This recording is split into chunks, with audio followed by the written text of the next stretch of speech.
안녕하세요. 저는 30살 여자이자 뱃속에 12주 된 아이를 가진 임산부입니다. 요즘 임신 초기라 안 그래도 예민하고 몸이 부대껴 쉽게 지치는데 이래저래 시댁 때문에 올바른 태교에 전념을 할 수가 없네요. 제 뱃속 아기 아빠인 제 남편은 같은 대학에 재학 중이던 저희 동기 소개로 만나게 되었습니다. 서로 웃는 게 비슷하다고 만날 때마다 저 닮은 오빠가 있다면서 남편 얘기를 입에 대고 살던 친구는 급기야 저희 두 사람을 직접 소개시켜주겠다고 저한테 말도 없이 남편을 술 마시던 학교 앞 주점에 데려왔고 얼떨결에 만나게 되었지만 술 기운에 빌려 금방 친해질 수 있었죠. 저희 학교를 졸업하고 당시 먼저 직장을 다니고 있었던 남편은 겨우 3살 차이였는데도 무지하게 나이 많고 어른 같아 보였는데요. 대기업 다니는 직장인이라며 그 후로도 몇 번 친구와 함께 다 같이 만날 때마다 번지르르한 양복을 빼입고 오는 게 완전히 제가 대학에서 보는 또래의 다른 친구들과는 다른 모습이어서 늘 눈이 휘둥그레지곤 했었어요. 곧 졸업하고 취업할 때가 다가올 테니 뭐라도 팁을 줄 수 있는 오빠이지 않을까 싶어서 간간히 오는 연락에 답장만 하며 1년쯤 지나오던 와중에 덜컥 남편이 제게 고백을 했죠.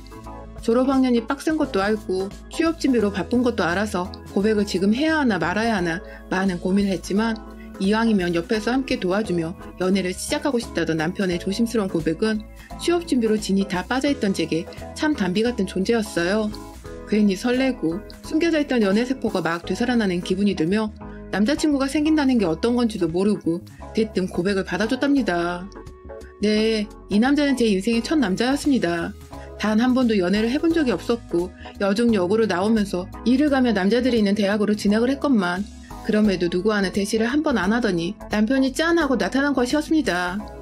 남편은 처음 저와 만났던 그날부터 지금까지 늘 태연한 자세와 태연한 표정으로 참 태연하게도 능숙한 말들을 곧잘 뱉어내곤 했어요. 긴장하는 모습을 단 한 번도 본 적이 없었죠. 새로운 사람에게도 금방 친화력을 갖춰 깊은 대화를 끌어내곤 했고 웃음도 많고 유머러스해서 상대를 기분 좋게 해줄 줄도 아는 사람이었어요. 그런 사람의 여자친구가 되다 보니 자연스레 웃을 일이 많아졌고 어느 순간부터는 제 옆에 이 사람이 없으면 흘러가는 시간이 너무나 무료하게만 느껴지기까지 했죠. 그렇게 알콩달콩 연애를 하며 남편의 응원을 받아 저는 대학을 졸업함과 동시에 국내 골지의 식품기업에 취직을 하게 되었습니다. 각자 직장인이 되고 나니 제가 학생일 때보다 연애는 더욱 즐거워졌어요. 마냥 자기가 돈 번다며 데이트 비용을 지불하던 남편에게 참 미안하기만 했는데 이제는 월급 받아 먼저 맛있는 저녁을 사기도 하고 깜짝 선물도 준비하는 등 제 딴에 좋아한다는 표현을 많이도 했죠. 그런 제 모습을 고마워라 하고 또 좋아라 하며 남편도 늘 저와의 데이트를 즐거워했고요. 단 하나 아쉬운 것이 있다면 저희가 연애를 하는 동안 간섭을 받았다는 것이었어요. 바로 그 무시무시하다는 시어머니도 아니고 시아버님도 아니고 저와 동갑내기인 시누이로부터 말이었죠. 당신은 시누이도 아니고 애비 시누이도 아니고 그냥 남자친구의 여동생이었는데 어찌나 저희가 데이트를 할 때마다 오빠한테 전화를 해서 옆에 제가 있는지를 묻고 무슨 데이트를 하냐고 묻고 뭘 먹었냐고 묻고 아주 시시콜콜한 것까지 다 보고를 해야 했죠. 처음에 남편도 그런 여동생이 귀여웠는지 오늘은 우리 뭘 했다? 뭘 먹었다 하면서 장난 섞인 말투로 대답을 해주다가 제가 하도 데이트 중에 흐름이 끊긴다고 하니 본인도 뒤늦게야 느낀 건지 몇 번 바쁘다고 전화를 끊으라고 상투적인 말투로 대답을 하기도 했어요. 하지만 꼭 그런 날이면 그날 밤 시댁에서는 일이 터지곤 했습니다. 시누이가 저 하나 때문에 오빠가 변한 것 같다면서 시부모님 앞에서 떼를 쓰고 통곡을 하며 퉁명스레 전화를 받은 오빠를 나무랐고 그 바람에 오빠는 오냐 오냐 하며 키운 여동생이 혹여나 마음에 상처를 받을까봐 억지로라도 달래주는 척을 해야 했죠. 그렇게 한바탕 소동이 있고 나면 다음날 저한테 신세한탄을 하며 여동생 때문에 죽겠다는 말을 반복하곤 했고요. 그러다 보니 저희는 데이트를 하며 자연스레 여동생이 또 전화가 오지 않을지 정말 오게 된다면 잘 대답하며 받아야 한다는 강박이 생기면서 늘 마음 한켠에 시누이란 단어가 꼭 따라다녔습니다. 남편이랑은 정말 죽도 잘 맞고 잘 지내는 사이인데 시누이 전화에 시누이 얘기만 하면 속에 고구마 하나 꽉 깨문 것처럼 답답함이 느껴지곤 했어요. 남편은 시누이를 정말 지극정성으로 아끼고 또 보살핍니다. 아주 어릴 때 시누이가 잠시 몸이 아파서 1년 정도 병원에 입원한 적이 있었대요. 그때 시부모님께서 모두 시누이 병간호를 한다고 집에서 매일같이 울었다며 그때 생각이 나면 지금도 눈물이 울컥하려 한다며 실제로도 눈물을 훔친 적도 있었고요. 지금 살아있어주는 것만으로도 가족들에게는 소중한 막내라며 그러니 저랑도 잘 지냈으면 좋겠다고 은연중에 신우이에 대한 컴플레인은 그만했으면 좋겠다는 뉘앙스를 풍기기도 했습니다. 저야 결혼 생각이 없을 때만 해도 이런 집도 있구나 하며 대수롭지 않게 넘길 수 있었어요. 여동생이 아팠다고 하니 지금 건강한 모습을 많이들 좋아라 하실 테고 막내딸이고 하니 더 예쁨을 받겠구나 싶었죠. 하지만 남편과 연애를 지나 결혼 얘기가 오고 가기 시작하면서는 무지하게 신경이 쓰이더군요. 설마 결혼을 하고서도 매일같이 신우이의 전화에 시달리고 하루 어찌 지냈는데 하나하나 전달을 해줘야 하나 싶어서 머릿속이 까마득했어요. 그래서 제 딴에는 방법을 하나 고안했습니다. 바로 결혼 전부터 정말 남편의 바람대로 신우이와 친해져 보는 것이었죠. 동갑내기라고 하고 각자 회사를 다니는 직장인이기도 하니 서로의 공통사도 비슷할 것 같았고 대화를 나누다 보면 회사욕을 하면서 괜시리 죽도 잘 맞을 것 같았어요. 보통의 여자 또래들이 그렇게 신분을 쌓으니까 저도 금방 친해질 거라 생각을 하며 함께 만나기로 약속을 잡았는데 그런데 제가 상상했던 신우이의 모습은 정말 하나도 찾아볼 수 없는 신우이가 제 앞에 나타났습니다. 아파서 성인이 된 지금도 자주 병원을 다니던 신우이는 연약하고 여리여리한 인상보다는 약간 저희 남편과 남매가 맞긴 한 건지 하나도 닮지 않은 외모부터 시작해서 새침하고 퉁명스러워 보이는 첫인상이 이런 말을 하면 안 되지만 꼭 콩쥐파츠에 나오는 못된 파츠 같았습니다. 저요? 사람의 외모만 보고 성격이나 그 사람을 다 파악하는 그런 무식하고 모자란 사람이 절대 아닌데요. 저희 신우이는 정말 제가 사회생활하면서 만난 그 어떤 독한 사람들보다 가히 최고봉이라 할 수 있을 만큼 인상이 좋지 못했어요. 그 바람에 저는 신우이 귀에 완전히 눌려서 동갑인데도 불구하고 감히 말을 놓을 수가 없었고 이런 저와 달리 제가 쩔쩔매고 있는 걸 알면서도 턱하니 먼저 말을 놓고 예, 쟤 하며 저를 3인칭으로 부르며 가리키는 꼴이 참. 남편과 결혼을 했다간 다른 게 아니라 신우이 때문에 집안 멀쩡한 날이 없겠구나 싶었다니까요. 그날 신우이를 만난 후 연애 중에 3번 정도를 더 만났었는데 그때마다 제 이름 대신 예, 쟤 하며 기분 나쁘게 절 불러댔고 저는 입도 뻥긋 못하도록 남편과 둘이서만 대화를 이어가며 절 의도적으로 배척하고 소외시키는 것도 느꼈는데요. 그럼에도 전 신우이 때문에 고민이 되는 결혼이었음에도 불구하고 오로지 남편을 보며 이 결혼을 결심했습니다. 신우이 한 사람만 빼놓으면 어쩌다 통화를 하게 됐던 시어머니도 좋은 분 같으셨고 늘 저를 챙겨주고 재밌게 웃겨주는 남편은 평생 배우자감으로 정말 딱이었거든요. 그렇게 눈을 질끈 감고 설마 신우이 때문에 이혼까지 갈 정도로 말싸움이 오갈 일이 생기겠나 싶어서 섣부른 고민이라 잡생각을 접어두고 식을 올렸어요. 그게 벌써 1년 전이네요. 지난 1년간 저희 신우이는 제가 생각했던 것보다 훨 제 결혼 생활에 악영향을 주었고 또 정신을 피폐하게 만들었습니다. 연애 중에 만났을 때는 그래도 애교와 투정이 반반 섞인 게 내 여동생은 아니지만 귀엽게 봐주리라 노력이라도 할 수 있었어요. 저도 저희 친정에서는 오빠가 있는 막내 여동생이다 보니 흔한 집에서 흔하게 오빠를 차지하고 싶어하는 영락없는 여동생의 모습이 제 눈에 보이기도 했었으니까요. 하지만 결혼을 하고 저희 둘만의 공간인 신혼집이 생기고 나선 공간적인 부분에 대한 아가씨의 질투와 욕심이 커져갔습니다. 중고등학생도 아닌 제 동갑내기인데 결혼을 하는 오빠가 새 가족을 데려왔으면 친해보고 서로에 대해 알아보고 이해해보려 하는 자세를 가지는 게 먼저일 텐데 우리 신우이는 시부모님과 함께 신혼집으로 집들이러 온 그날부터 그러더라고요. 어떻게 오빠가 내 방 하나 만들어 놓질 않고 신혼집을 차려놓을 수 있냐고 말입니다. 얼이 빠져 턱이 땅까지 미끄러져 간 기분이었습니다. 신혼집의 게스트룸, 하다못해 시부모님 방도 아닌 신우이 방을 차려놓아야 한다니요. 그 말에 네? 하며 놀란 눈을 일부러 더 크게 뜨고는 남편을 쳐다봤어요. 어처구니가 없는 티를 내고 싶었거든요. 그런데 그날 집안이 아주 난리가 났어요. 제가 기분 나빴던 표정을 지었다며 내내 뚱해있던 신우이는 집들이 음식을 입에도 안 대고 삐져있다가 결국 시아버지가 뭐 때문에 이러냐고 작게 혼을 내자 저한테서 환영을 못 받아 이런다며 꽥 소리만 지르고 집을 나섰어요. 그 바람에 시어머니며 남편이며 여동생 찾겠다고 뛰쳐나가고 시아버지는 제 마음을 너무나도 잘 안다는 듯 괜찮다고 한두 번 있는 일 아니니까 그러려니 넘어가라며 씁쓸한 표정으로 절 위로해 주셨어요. 그렇게 전 그날 이 집에서 신우이 버릇을 잘못 들인 게 시어머니셨구나를 단번에 알 수 있었답니다.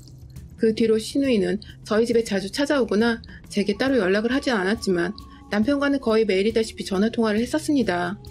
처음 한 달 동안은 내내 남편은 신우이의 전화를 받으며 퇴근 후 집에 들어왔고 들어와서도 옷 갈아입고 샤워를 하기도커녕 전화 받느라 핸드폰을 손에 낀 채 소파에 한참 앉아있곤 했어요.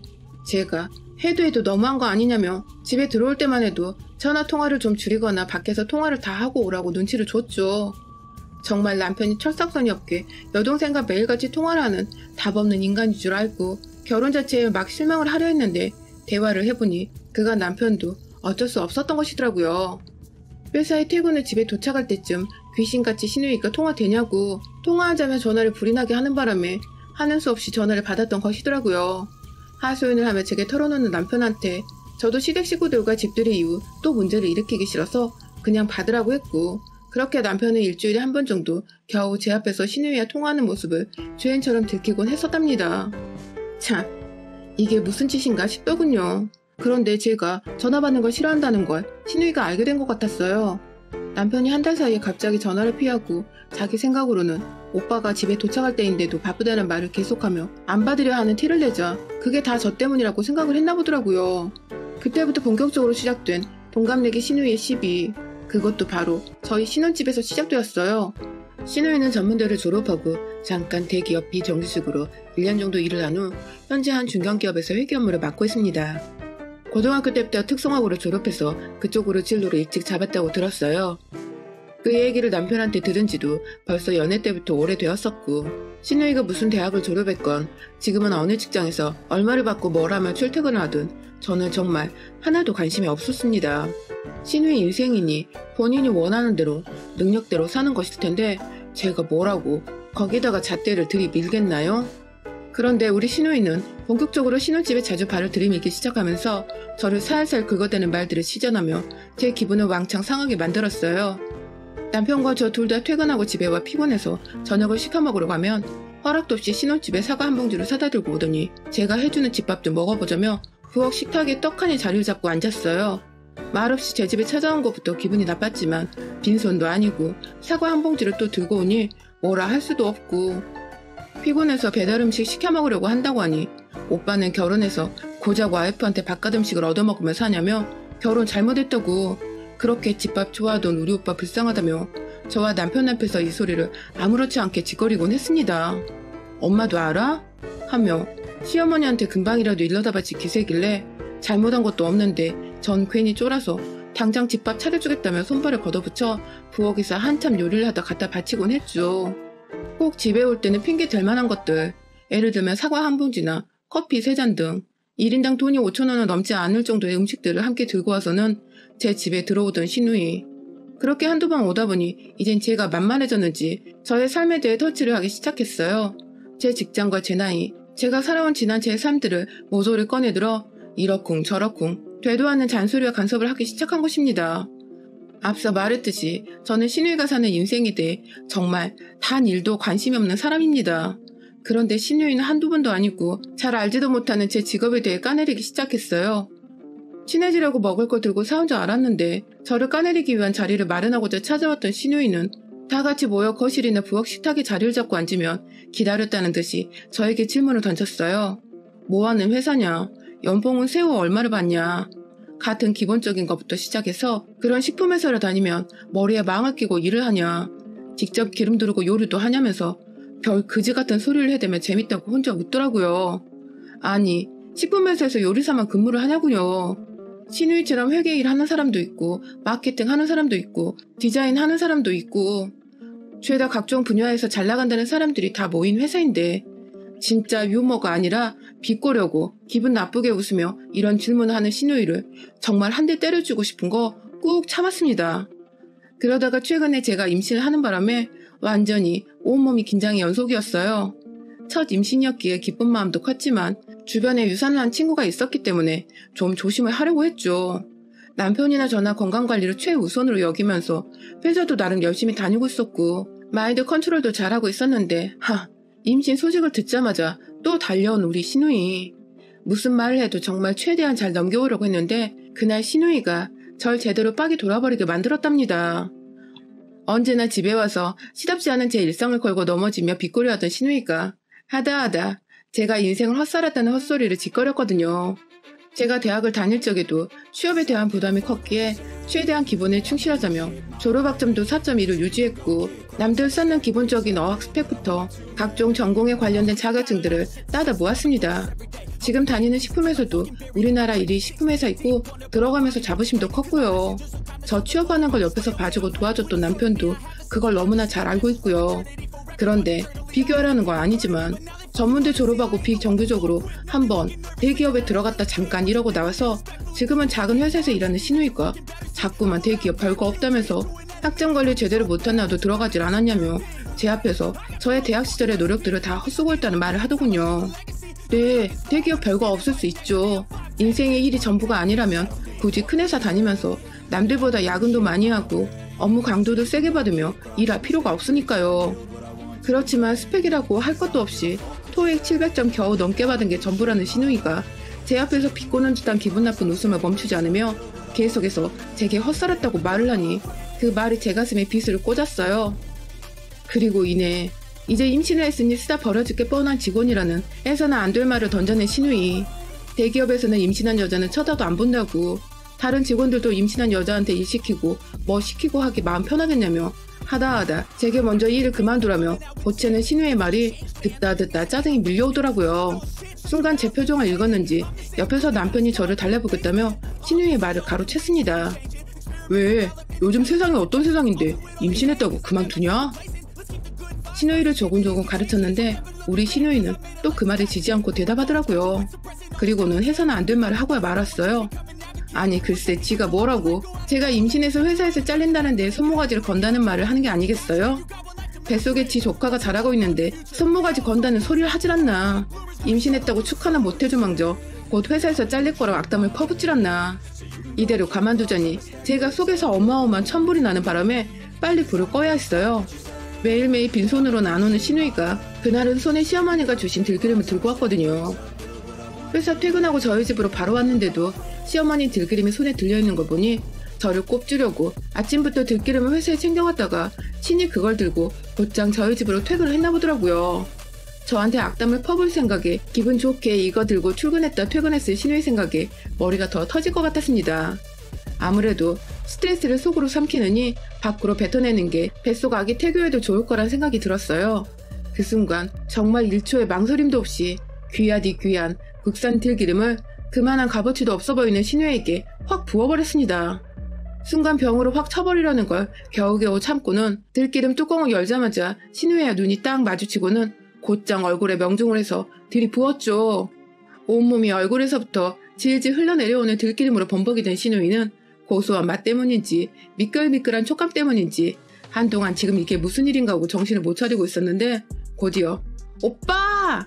하면서 남편을 부르며 소리를 지르고 울고 불고 아주 난리가 아니었죠. 남편한테 말했습니다. 지금 네 동생 내 앞에서 안 치면 나 이거 이혼하자는 통보를 알겠다고. 지금 나 놀란 만큼 내 아기도 놀라서 무슨 일이라도 생기는 날에는 너나 네 동생이나 그땐 들기름이 아니라 병으로 정신 차리게 해주겠다며 텅텅 비어있는 빈 병을 머리 위로 들어올리자 아주 황급히 제 배를 잡고 부엌 식탁에 앉힌 뒤 들기름칠한 여동생을 질질 끄고 집 밖으로 나간 남편. 밖에서도 계속 들려오는 시누이 울음소리에 아직 정신을 못 차렸나 하던 그때 남편이 막 소리를 지르더라고요. 할 말이 있고 못할 말이 있는데 오늘 너는 뿌린다도 거둔거라며 연애 때부터 결혼하고 나서 정말 생전 처음 들어보는 남편의 화난 목소리였습니다. 지혜가 생겨서 그런지 이제는 제법 여동생과 가정 사이에서 뭐가 더 중한지를 깨닫기라도 했나 보더라고요. 아무튼 그 바람에 밖에서 겨우 남편이 챙겨나간 수건 한 장에 의지한 채 들기름을 닦아낸 시누이는 충격을 받았는지 혼자 알아서 집으로 돌아갔다 합니다. 남편이 혹시나 싶어 아파트 현관까지는 따라 나갔는데 혼자 말도 없이 그냥 쭉 걸어가더니 마침 지나가는 택시 한 대를 잡고는 뒤도 안 돌아보고 갔다네요. 그 후에는 말이죠. 남편을 통해 들으니 거의 매일같이 전화 혹은 문자라도 온 애가 3주째 소식도 없으며 저희 집으로도 아직 찾아오고 있질 않습니다.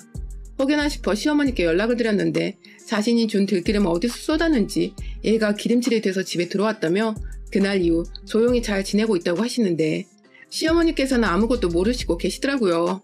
아무래도 우리 시누이 병째 들고 한 대 더 때려줄까 말까 하던 제 모습에 적잖게 놀랐었나 봅니다. 그 덕에 저는 좀 너무했나 싶기도 한데 기죽어 있다는 시누이 소식에 묵은 때가 쓱쓱 벗겨진 기분이에요. 제 집에 찾아와 퇴근 후에도 힘들게 안 하고 또 제 성질 팍팍 건드리며 기분 나쁜 말을 시전하지도 않아 오로지 긍정적인 생각만 하며 태그여도 전념할 수 있게 되었고요. 만약 한 번만 더 또 제 집에 제 멋대로 찾아와서 되도 않은 시비를 걸며 제 기분을 상하게 만들면 그땐 들기름칠이 아니라 100% 유기농 올리브유부터 시작해서 대한민국에 있는 기름이란 기름을 모조리 사 모아다가 퍼부어줄 거예요. 여러분의 생각은 댓글로 남겨주세요.